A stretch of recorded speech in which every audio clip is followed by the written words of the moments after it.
Olá pessoal, estamos de volta com o programa Soraya Vieira pela TV Metropolitana e hoje com um convidado com responsabilidade muito grande da minha parte, porque no meu conceito ele é o maior radialista da região, é a pessoa que tem uma oratória fantástica, uma inteligência que só vocês vão ver agora pela sua capacidade de raciocínio. Eu estou falando do professor Ismael Mendes Neto, muito conhecido aqui na cidade de Pau dos Ferros e região, casado com Socorro, já 5 filhos, mas Ismael veio da cidade de Luiz Gomes, Serra Bonita, aqui, terra muito abençoada e uma visão muito bonita de Nossa Senhora de Santana, então, que é a Padroeira, mas graças a Deus, o período que passou lá pela cidade do Natal, terminou na cidade abençoada de Nossa Senhora da Conceição, que é Pau dos Ferros. Seja bem-vindo, Ismael. Obrigada pelo convite e é uma responsabilidade enorme conversar com você. Obrigado, querida Soraya. Imagina se a responsabilidade é tua. Responsabilidade é a palavra de ordem no teu dicionário. Desde que eu te conheço, tu és esse exemplo para nós todos, para Pau dos Ferros, região, né, o estado. Hoje é a nossa embaixadora, né, porque Soraya nos leva para o mundo há muito tempo, rádio, jornal, agora televisão. E responsabilidade é minha nesse momento, né, de falarmos um pouco a este canal de televisão que chegou na hora certa, porque eu sou muito Eclesiastes, entendo, Soraya querida, amigos da TV Metropolitana, que tudo tem seu tempo e sua hora. Né? Nós somos guiados pelo grande arquiteto do universo e saí de Luiz Gomes com 3 anos de idade para a capital, né, com dificuldades daquela época, nós não tínhamos nem sequer asfalto, demorávamos muito para chegar na capital do estado e lá chegamos, né, meu pai já morava lá, meu pai... Chegou com qual idade lá? 3 anos, sim. 3 anos, vim para cá com 28, passei 25 anos na capital, aí cheguei a Pau dos Ferros, retornei a minha região de origem depois de 25 anos. Mas foi um aprendizado muito grande, porque a vida, acima de tudo, é uma grande escola. Verdade. Né? Você falava professor, e eu me orgulho muito do professor, porque o professor é aquele que aprende diariamente. Né? Nós somos eternos aprendizes.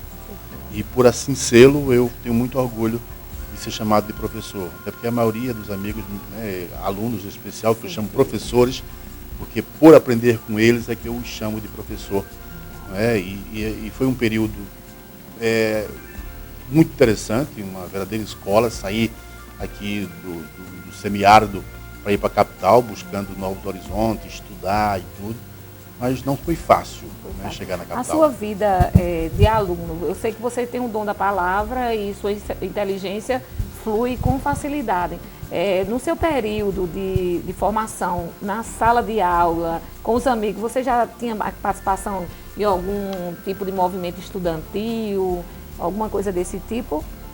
Eu sempre gostei de participar, né? Eu acho que a vida é participação. Desde o dia que tu nasces, né, tu tens um compromisso de participar. Certo. Viver intensamente os dias que Deus nos permite estar por aqui. Sim. E eu comecei no Alda Marinho, né, morava na Ribeira, na rua General Glicério. Minha primeira residência em Natal foi na Ribeira. E um tempo depois fui morar em Morro Branco, né, por trás da escola técnica, onde vivia até retornar à região e morar em Pau dos Ferros. E Alda Marinho era uma escola estadual por trás do Hotel dos Reis Magos. A minha infância foi entre Ribeira e Morro Branco. Ribeira já avançada, como é o bairro mais proeminente de Natal, onde tudo começou. E depois Morro Branco, um bairro que não tinha quase moradores. Era a escola técnica, a casa da criança, a sede do ABC e a Vila do Impásio, onde nós morávamos. Então, esse período de escola foi o Alda Marinho, depois José Ivo, já perto de casa, lá em Morro Branco. Em seguida, a escola técnica. Eu cheguei lá no ginásio, com 9 anos de idade. Comecei a participar dos jogos, da vida esportiva da escola. E tinha um jornal chamado O Mural. Né? Eu lembro que nesse período a gente escrevia algumas matérias. E eu lembro de alguns momentos, alguns instantes que não ficaram muito interessantes, porque 2 amigos meus queridos, o Manuel Alves e o Heráclito Noé, 2 advogados, 2, inclusive, delegados de polícia, eles coordenavam o mural Um dia eu fiz uma matéria dizendo que nunca deixei a escola interferir na minha educação. Imagine na escola técnica eu dizer isso e escrever um texto com nesse teor. Aí me cortaram, não escreve mais não. A partir de hoje, como é que você, aluno dessa escola, aluno muito bom por sinal, né, que para participar dos jogos tem que ter média 7, no mínimo média 7, e chega e escreve um artigo dizendo que nunca deixei a escola interferir na minha educação. Sim. E daí para frente eu comecei a sentir o peso, né, das palavras, o peso do falar, da participação, do discordar. Eu acho salutar discordar, porque eu acho que numa análise, uma reflexão, nós temos o sim e o não. O sol nasce lindo, lindo, lindo, mas ao meio-dia está insuportável e volta a despedir da gente novamente, lindamente. Quer dizer, esse período do sol nascer ao meio-dia e ir morar do outro lado, ele já é uma lição de vida. Com certeza. Ismael, e sua chegada ao rádio, como foi o seu primeiro contato? Você teve o primeiro contato na imprensa escrita, porque queira ou não queira, é um mural de escola, mas é um tipo de manifestação escrita. E a fala, como foi a descoberta? A gente conversando com você, percebe logo, você tem uma voz muito bonita. Isso é uma coisa que é um dom, né? Isso é um dom de Deus, já nasce com você. E misturado a sua voz com sua inteligência para chegar ao rádio, como foi? Bom, como nós já começamos na escola, né, iniciamos a escrever alguma coisa, e logicamente você vai escrever e tem os nossos redatores, os editores do jornal, e vem um diálogo lá.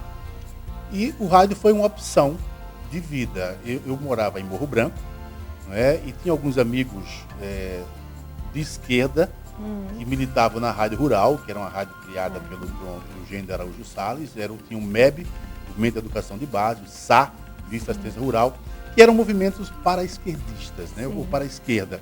E eu disse, vou para a Rádio Rural, porque lá eu posso dizer um monte de coisas que eu não diria numa rádio comum, numa rádio comercial. Mas lá eu encontrei um diretor, né, reformado do Exército, né, e pai, inclusive, de um delegado, Osmir Monte, irmão de Donivaldo Monte, mas um policial, né, um militar do Exército, reformado, linha dura. E eu me limitei a dar a hora e ler algum noticiário da Voz do Brasil, que na época era impresso, mandado para as emissoras. Sim. Fiz concurso em seguida para a Rádio Poti, né, em 76, eu tinha poucos anos, e lá eu passei, mas muita gente. A Rádio Poti era assim, um modelo de rádio do Rio Grande do Norte. Os grandes locutores militavam na Rádio Poti, Ademir Ribeiro, Liane Figueiredo, Antônio Lopes, o nosso, eu acho que o maior locutor de comerciais, desde o comecinho até agora, o Nilson Freire, que trabalha aquela voz do Nordestão, é dele, era também militante da Rádio Poti. Aí, neste mesmo ano, no finalzinho do ano, eu fiz concurso, né, para a TV Universitária, como intérprete, né, que começa uma nova linha, porque o rádio é extraordinário, porque é só a voz. Você tem que dizer tudo só com a voz e as pessoas têm que imaginar. Eu era menininho lá na Ribeira, em Natal, e escutava uma novela chamada Jerônimo, Herói do Sertão, e eu ficava imaginando Jerônimo, Moleque Saci, Aninha, aqueles personagens. E um dia eu subi a serra, com a ladeira da Poti, e fui lá na rádio, né, para escutar e ver Jerônimo, Aninha, Moleque Saci. Era um rolo, uma de fita rodando, né, e uma novela extraordinária que empolgou o Brasil, de norte a sul, leste a oeste, durante muitos anos, produzido pela Rádio Nacional, lá do Rio de Janeiro.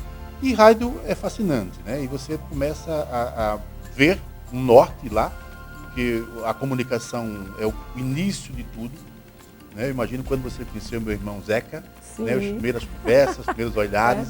E foi através do diálogo, da conversa, do entendimento, da análise que vocês hoje geraram 3 filhos lindos. Verdade. Então, sua convivência, o início na TV universitária foi assim um boom diferente no seu contexto de comunicação. Saía do rádio para a televisão e durante esses 10 anos, o que mais te chamou a atenção? Qual o aprendizado que te marcou durante esse trabalho na TV universitária?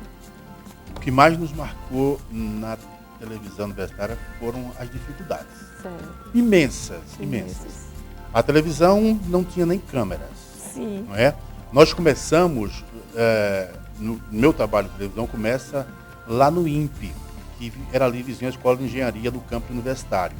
Tinha câmeras, não tinha, né, profissionais, eram todos amadores mesmo naquela época, né? Eu lembro que era como se fosse Maria Fumaça, né? A primeira televisão do Rio Grande do Norte, televisão universitária, com dificuldades de orçamento. Eu participei de um encontro em Fortaleza e vi que a televisão Globo, os projetos da Rede Globo, não é, todos tinham recursos federais imensos. E as TVs universitárias educativas não tinham quase nenhum investimento. Lá o que mais me impressionou foram as dificuldades. Nós fomos produtores, nós fomos diretores de programas, nós fomos criadores de programas.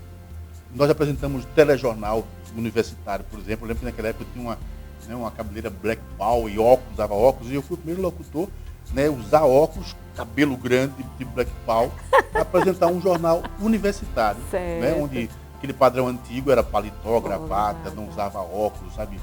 Enfim, a gente começou, né, com as dificuldades, e foi realmente uma grande escola. Convivemos com muita gente boa. Um dos caras mais inteligentes que eu conheci, um homem com letras maiúsculas, sabe? O Arnon Alberto Mascarenhas de Andrade, o Arnon Andrade, que veio de São Paulo, embora ele seja baiano, o João Batista Campagnoli, José de Castro, Maurício Pandolfo. Foi um time muito bom, Jácio Piuza. E que esse pessoal da TV Universitária começou a entrar nas novas televisões, porque quando eu vim morar em Pau dos Ferros, em 86, Natal começou um pool de emissoras a partir da TV do Carlos Alberto de Souza, e depois a Tropical e outras, né? A Cabo Gil foi a quarta delas. E agência de propaganda, e eu vim morar aqui porque eu tinha outros objetivos. Exatamente, Ismael, a gente percebe que é uma pessoa que gosta de desafios.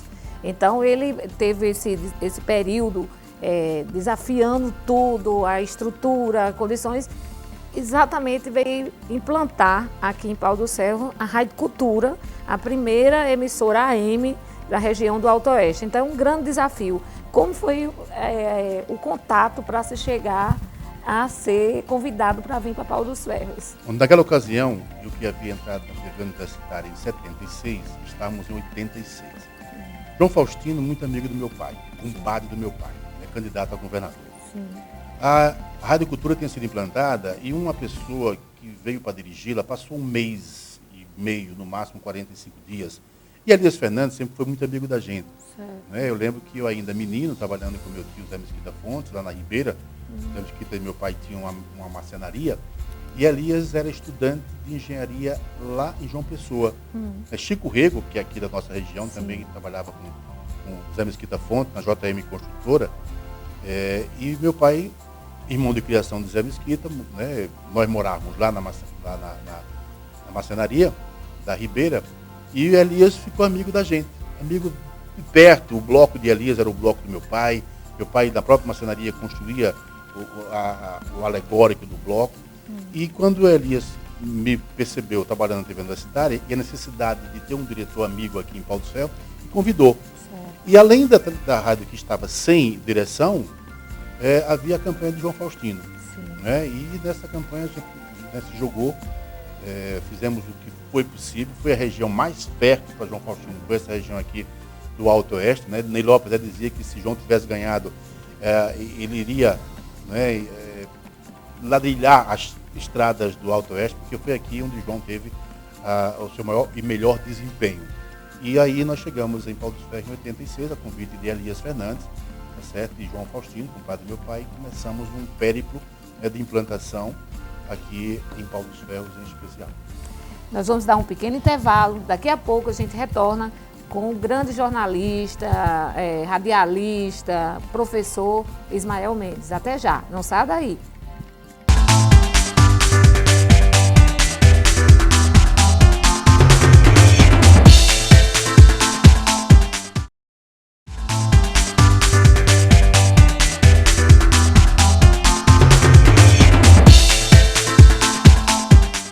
De volta com o nosso programa, Soraya Vieira, pela TV Metropolitano, com o radialista Ismael Mendes. Eu, pelo menos, chamo de professor, porque toda a vida foi um professor para mim na área de comunicação.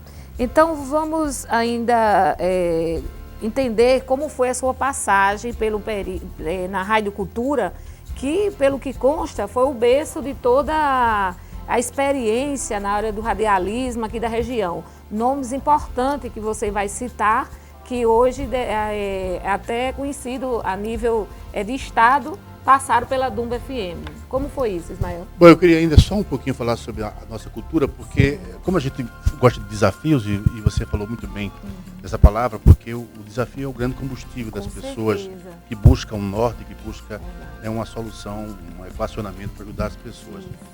Naquela época, a Rádio Cultura, minha amiga, não tinha nem discos. Naquela época era LPs. Né?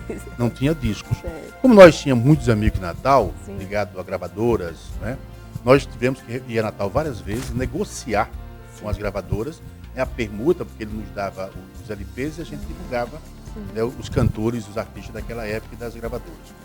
Passamos um tempo. Nós chegamos a um momento, minha cara Soraya, que nós tínhamos 18 funcionários na Rádio Cultura. Pagávamos a todos eles, ainda ajudávamos a Rádio Centenário de Caraúbas e a Rádio Salinas de Macau. Nós tínhamos uma pujança muito grande. Pau dos Ferros é uma cidade abençoada. Demais. Aqui, geograficamente falando, é a cidade talvez a mais bem localizada do nosso estado. E se não bastasse de um lado Paraíba, do outro, né, Ceará.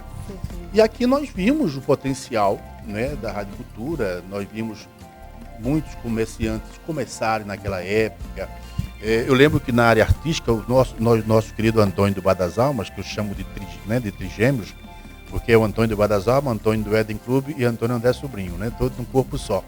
E nós temos o Bar das Almas, uma coisinha pequenininha, acanhada, e de tanto ajudarmos a Antônio, fazemos permuta com os ingressos que sobrariam, com certeza, no final de cada show, Antônio foi crescendo, tornou-se o maior clube da região de Mossoró para cá. Né? E na própria emissora a gente viu nomes, o Hermes Moraes era o único que tinha experiência, trabalhava de noite, porque passava o dia na luta diária do seu carro de som, mas Gênia Maria foi, né, nossa companheira, Socorro de Ordem, né? É a primeira mulher a trabalhar em rádio com carteira assinada do nosso estado, ela era minha companheira lá da emissora também. A Gênia Maria começava, Oliveira Júnior, Souza Neto, né, o nosso conhecido Souza Neto, Macário de noite também. Nós tínhamos um timaço de 18 profissionais, e todos naquela época muito bem. Quem cuidava deles? O próprio comércio, pujante, porque na época não faltava comerciais. Hoje, quando eu imagino aqui nós temos hoje muitas emissoras, né, principalmente emissoras comunitárias, e vejo como é o instante de cada uma delas. Mas nós, na oportunidade, quando chegamos, vislumbramos aquela necessidade. Eu lembro até de um trabalho do Sebrae, que fala das ilhas Finge, né? Que uma pessoa chegou lá nas ilhas e viu que ninguém usava sapato. Ele ia vender sapato e voltou para o dono da sapataria, não vou vender sapato. O outro foi com uma visão diferente e disse, nossa, vou arrebentar, ninguém usa sapato, vou vender todos. Então nós vimos dessa forma, que o comércio era pujante, tinha potencial, que a cidade era, geograficamente falando, privilegiada. Nós tínhamos amigos de tudo que era canto, nós vivíamos visitando prefeitos, né, câmaras municipais. Eu tinha um amigo querido, né, Nilton Figueiredo, que era diretor na época da Dires, que tinha um leque de amigos e através dele, né, fizemos novas amizades. E o comércio acreditou na emissora. E naquela época, minha cara Soraya, você estava quase chegando aqui, eu lembro da tua chegada aqui em Pau dos Ferros, morando vizinho a gente na casa do querido galego Geraldo Figueiredo. E eu dizia muito que nós tínhamos, sabe, que dar as mãos ao comércio, porque Pau dos Ferros parecia rabo de cavalo. Diogo não era nascido naquela época, né? Só crescia para baixo. Nós tínhamos um prefeito que morava em Natal e 3 pessoas aqui que não eram prefeitos, mas que era muita mão mexendo numa panela só que embuluava. Não é? E daí, e a partir do meu querido Nilton Figueiredo, Pau dos Ferros tomou um avanço e entrou no trilho da história, e até hoje, né, é uma cidade que todo mundo ama, todo mundo quer bem, e que é alvissareira por natureza, por gravidade, e é uma das cidades que mais cresce no nosso estado. Quanto tempo você passou na Rádio Cultura? 12 anos. 12 anos. Aí de lá você saiu para fazer outro projeto, um projeto inovador, que também na área de rádio comunitária, FM, tudo um desafio. Então, outro desafio, porque foi outra época bastante, vamos dizer assim, palpitante a esse estilo de rádio, que é a FM, que chegava na nossa região. Como foi tudo isso? Olha que desafio, né? Porque nós saímos de uma emissora legalizada, primeira emissora da região, e fomos para uma emissora, né, na linguagem da maioria, pirata. Né? Uma rádio que não tinha legalização ainda. Quando o pessoal do Natal chegava, a gente saía correndo com os transmissores na cabeça, né, se escondendo dos homens. Era uma briga de esconde-esconde, né, terrível esconde-esconde. Mas com dificuldade, sabendo nós, minha amiga Soraya, que a cidade tinha como bancar a Rádio Dumbo e outras emissoras chegassem também. E nós todos, com a experiência da Rádio Cultura, com um time muito bom, lá onde surgiu Diogo Salles, né, lá onde surgiu a Fernanda Araújo, lá onde surgiu o começo da vida, né, de visão de mundo de Jean Carlos, o Glauber Nascimento, que hoje tá, né, é uma história para a nossa rádio, para a nossa comunicação a nível de Estado. Verdade. Foi um período muito fértil. E nós tínhamos uma parceria com o governo do Estado também, que nos ajudava. O Tonilton era ligado ao governo do Estado. E a ajuda que o governo nos passava mensalmente também ajudava a manter a emissora. E o mais importante no período de Rádio Dum foi, né, a descoberta de valores. Esse nome que eu citei, todos são conhecidos. Né? Jean hoje é um grande advogado. Né? Nosso Diogo Salles a mídia positiva, uma que pessoa extraordinária, de uma visão de mundo muito grande. O Diogo fez direito, mas o foco de Diogo é a comunicação. Verdade. É um advogado da comunicação, de uma criatividade muito grande, de um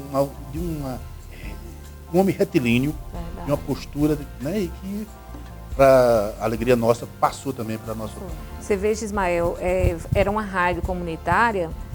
Eu imagino se não tivesse pessoas como você, que teve coragem de desafiar o que para algumas pessoas parecia errado, terminou sendo certo. Porque tudo isso, se o espaço está vazio, se não for ocupado, ele vai continuar vago. Então você ocupou esse espaço de uma maneira inteligente que refletiu nesses grandes profissionais que estão aí. Então o fruto da Rádio Dumbo estão aí indiscutivelmente, que é o sucesso desses profissionais que estão trabalhando. Você falou em Diogo, que é o responsável exatamente pelo nosso programa, da mídia positiva de excelente qualidade. Então, tudo isso aí, você se sente gratificado por esse período? O que te vem na tua mente quando tu olha o passado, aí você olha e vê tudo? O que te faz refletir? Olha, o que mais alegra a nós é que aquelas sementes lançadas, né, frutificaram e hoje são grandes árvores que dão novas frutas e muita sombra. Com certeza. Eu lembro, o Diogo lembra também, que nós começamos com duplas. Até então era um locutor ou a locutora e nós lançamos as duplas, né, Jean e Fernanda, por exemplo. E tempo depois o que mais se vê são duplas, né? Com certeza. Por aí afora. Então, a gente imagina que é a nossa função aqui na Terra, sabe, minha querida Soraya? É você lançar a semente, é você acreditar na semente, é você amar as sementes para que ela dê amanhã, né, bons frutos, né, novas árvores, novas sementes. Verdade. E eu acredito muito nesse grupo que estava lá conosco, sabe? Verdade. Hoje, e eu tenho muita alegria desse pessoal. Com certeza. Muita esperança que eles vão gerar muitos frutos mesmo, com muita dignidade. Hoje, Ismael é diretor da rádio Obelisco FM, que é uma rádio legalizada. Tem um dos programas de maior audiência aqui da nossa região, do Alto Oeste. E, confortavelmente, é um prazer ouvi-lo todo ao meu dia. Ele é fruto de toda uma vasta informação que cerca na política, na educação, enfim. Então, trabalhar hoje na Dumbo foi a consolidação de todos os seus esforços, porque é algo que lhe dá prazer, você sabe, faz o que sabe fazer mais, que é na área de comunicação. Entretanto, eu queria parar um pouquinho, que você teve uma participação importante na política da cidade. Então, eu sempre digo que os homens de bem, eles têm que entrar na política mesmo. Essa história de, não vou me contaminar, eu não participo disso. Eu acho que a política hoje, qualquer cidadão que tem uma boa índole, ele tem realmente que pleitear. Ismael foi vereador de 2000 a 2008. Fala um pouquinho dessa experiência. Olha, servir é, como eu falei, a nossa função aqui na Terra, né? Nós trabalhávamos no gabinete civil, né, do segundo mandato do Dr. Nilton Figueiredo. E a gente sentia a carência das pessoas e nós queríamos muito que Pau dos Ferros retomasse, né, os trilhos do desenvolvimento, porque a gente já fazia alguma coisa como chefe de gabinete. Nós lembramos de alguns amigos nossos, colegas de infância, colegas de escola técnica, como o próprio Heraco, que implantou aqui, não é, o setor do IPERN aqui. Eu lembro do meu amigo, né, Alberto Josué Neto, da Caixa Econômica, que naqueles processos de novas obras de construção ele foi muito útil a nós. Alguns amigos, a implantação também da Delegacia de Polícia Civil, quando, né, o Falcão esteve conosco aqui, da Monteiro Falcão. E como chefe de gabinete, eu sentia a necessidade de mais projetos, de mais visão, e tinha que ter disponibilidade para servir a comunidade. Isso em todos os matizes. Na educação, na segurança. Nós, na época, como chefe de gabinete, nós conversamos com o secretário de Segurança do Estado, com o comandante da Polícia do Estado, o comandante aqui da região, implantamos a polícia comunitária. Né? E nós também colocamos os policiais sobre uma moto. Né? A prefeitura colaborava com o Estado naquela ocasião. E nós tínhamos mais segurança. Né? E do gabinete à Câmara, sabe, foi ampliar, né, a minha vontade de servir. E alguns projetos, como eu pedi naquela época, a Secretaria de Esporte, que agora que vai ser implantada em Pau dos Ferros, pedimos a praça de eventos nos moldes da atual para desafogar a Getúlio Vargas, aquele pandemônio que virava ali em torno da Caixa Econômica. Quer dizer, nós tínhamos visão, nós viajamos a Brasília com o Dr. Nilton e conseguimos recursos do Ministério da Saúde para ampliar a saúde de Pau dos Ferros, para ampliar o mercado público, para a construção lá do terminal turístico. Quer dizer, nós fomos a Brasília não passear, como aqueles encontros que acontecem a cada 2 anos de vereadores e assessores. Nós fomos de gabinete. João Faustino, na época, trabalhava vizinho ao FHC, né? E nós fomos trabalhar. Glauciano Garcia foi conosco. Então a gente aproveitou o período de Câmara Municipal para buscar mecanismos de engrandecimento da cidade, né? Receber pessoas de fora. Nós lembramos do início da UFERSA, da ampliação dos cursos da universidade, lembramos da vinda do IFRN. Quer dizer, todo esse trabalho feito, essa parceria com os nossos pares, deram frutos. Hoje, quem não se orgulha, né, dos novos cursos, né, do Caminhão, do IFRN, que já havia um terreno, o doutor Cláudio Filho doou mais um pedacinho, fizemos uma campanha, né, regional, com participação dos prefeitos. Foi feito um grupo, né, um GT, grupo técnico, que mostrou com argumentação, né, a potencialidade de Pau dos Ferros para sediar o IF, depois a UFESA. Juntamos deputados federais, estaduais, quer dizer, foi um período fértil onde os grandes debates aconteciam, o respeito também acontecia, na época do meu querido Genilson Pinheiro, muito, né, assodado, Milton França, muito assodado, mas depois da discussão, do calor da defesa né, dos seus projetos, vinha o respeito aos pátios, porque todos nós, na época, fomos no primeiro mandato 11 vereadores, no segundo 9, mas o respeito a eles sempre existiu, e mais do que nunca era a vontade de servir a Pau dos Ferros. Com certeza. Eu acho que foi uma extensão do trabalho do RAI, do gabinete, porque sempre você esteve à frente da reivindicação, dos movimentos nascentes na cidade, que isso é importante, é um grande patrimônio quando a pessoa leva a comunicação justamente para alertar a sociedade civil e também em todos os sentidos.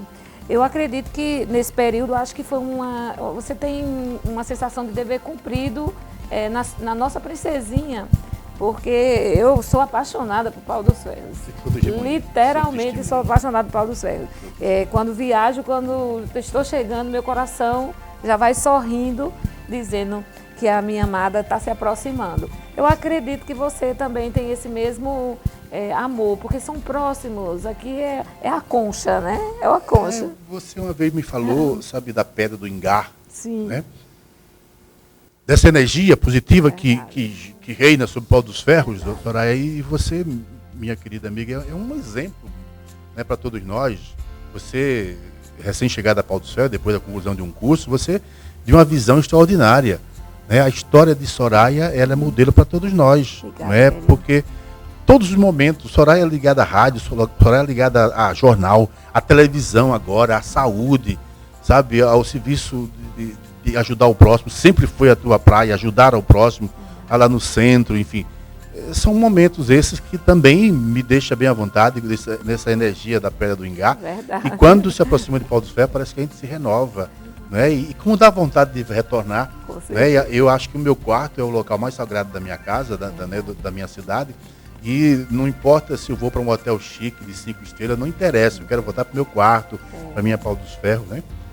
Ismael, como você é uma pessoa que acompanha os movimentos políticos. Eu queria que você fizesse uma análise do nosso país atual, de todas essas convulsões sociais que estão acontecendo. Como você encara o Brasil de hoje e qual a perspectiva que você vê de melhoramento? Porque a gente tem que viver com esperança. Sim. Isso aí é o que nos motiva. Uma vez o Mário Quintana, apaixonado, né, por uma atriz, ele marcou um encontro com ela e ela não compareceu. Ele disse que a esperança era um urubu pintado de verde. Eu não digo isso com relação ao nosso país. Nós somos um país continental, um país extraordinário. Né? O Pero Vaz Caminha, nosso primeiro escritor, já dizia que aqui tudo se plantando dava. E é verdade. Nós temos hoje a maior produção de soja, nós temos, né, o gado, nós temos a pecuária funcionando fortemente, homens e mulheres super inteligentes, nós estamos exportando cabeças pensantes. O problema é a política mal gerenciada. Sim.